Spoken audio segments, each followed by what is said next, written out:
سوچنے کی بات ہے، سچے ایمان کی اصل بنیاد آخر ہے کیا؟ آئیے جانتے ہیں۔ سورۃ البقرہ کی 3 آیت کی اس تیز رفتار وضاحت میں ہم اسی گہرے راز کو سمجھیں گے۔ شروعات ہوتی ہے غیب سے، یعنی ایسی اندیکھی حقیقتوں پر پختہ یقین رکھنا۔ تفسیر بتاتی ہے کہ یہ وہ سچائیاں ہیں جو ہماری عقل اور ظاہری حواس سے بالکل ماورا ہیں، اور سچ پوچھیں تو بنا دیکھے ان پر 100% بھروسہ کرنا ہی ایمان کی اصل جان ہے۔ اس مضبوط بنیاد کے بعد دوسری اہم صفت سامنے آتی ہے، نماز کا قائم کرنا۔ اب ذرا غور کریں، محض نماز پڑھنے اور اسے قائم کرنے میں ایک بہت بڑا فرق ہے، کیونکہ صرف اٹھنے بیٹھنے کی جسمانی حرکات تو منافقین بھی بآسانی کر لیا کرتے تھے۔ اصل بات یہ ہے کہ اسے وقت کی پابندی اور بالکل سنت نبوی کے مطابق ادا کیا جائے۔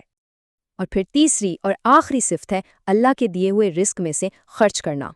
احسن البیان کی اس شاندار تفسیر میں بڑا واضح کیا گیا ہے کہ یہ خرچ دراصل ہے کیا۔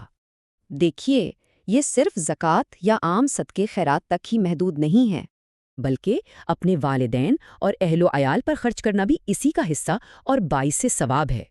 تو یہ تینوں صفات مل کر ایک زبردست اور مکمل نظامی ایمان بناتی ہیں۔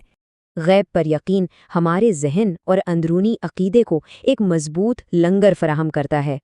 دوسری طرف نماز کا قیام ہمارے ظاہری جسم کو مکمل نظم و ضبط سکھاتا ہے، اور راہ خدا میں خرچ کرنا ہماری دنیاوی دولت اور تمام وسائل کو پاک کر دیتا ہے۔ تو جاتے جاتے ایک سوال، کیا آج ہمارے اندر ایمان کے یہ تینوں ستون مضبوطی سے کھڑے ہیں؟